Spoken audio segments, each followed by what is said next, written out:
These are the two Kenyan government officials who were captured mid-January after Al-Shabaab militia attacked an administration police camp in Gerile, Wajir district. Frederick Irungu is the district registrar of persons, while Edward Mule Yese is a district officer. In a recent video message, Mule was shown pleading with the government to withdraw troops from Somalia. Prior to the military incursion last October, Al-Shabaab had in September captured 2 Kenyan soldiers inside Kenya. The government has engaged local leaders to negotiate safe return of the 2 officials, plus at least 6 civilians held captive by the militia.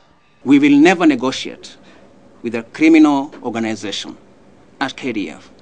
These dedicated public officials were abducted in a situation that was not combat in nature, and therefore being labeled as prisoners of war does not arise. Because they're not combatant. If they want prisoners of war, they would rather go to KDF and get a soldier from there. They have been not able to do that. On Wednesday this week, the UN Security Council gave a nod to Kenyan troops to join troops in the African Union mission in Somalia, AMISOM. The Kenyan military is now negotiating over the command structure, number of troops, and other logistical support like military hardware. There might be a little differences here and there, but with regard to the commander who will be able to fight KDF battles, it will be a Kenyan commander. With regard to areas where KDF will be able to deploy within AMISOM, will be areas that are important to the security of this nation. The UN Security Council has agreed to support AMISOM troops financially and with military hardware on land, air and sea to increase military pressure on Al-Shabaab. There will be 9 utility helicopters and 3 attack helicopters, and for the first time it authorizes AMISOM to use all necessary means to reduce the threat from Al-Shabaab and therefore to conduct more robust and offensive operations. Consequently, the UN Security Council voted to double financial support to AMISOM from the current 20 billion shillings to 40 billion shillings.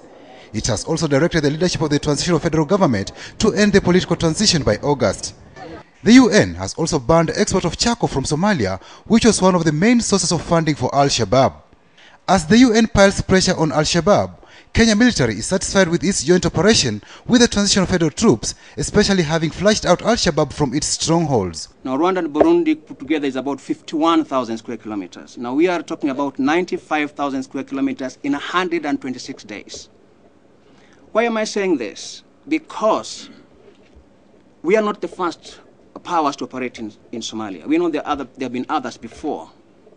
But the only force that has been able to put Al-Shabaab on the reverse gear is KDF.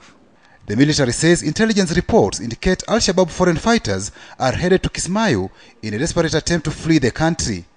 A British citizen, Jermaine Grant, who was arrested in Mombasa on 19th December last year, was charged in Mombasa law courts on Monday with possessing bomb-making materials which he planned to use in an attack in Kenya. Police have urged the public to continue being alert over any threats to security. Patrick Amimo, KTN, Saturday Night.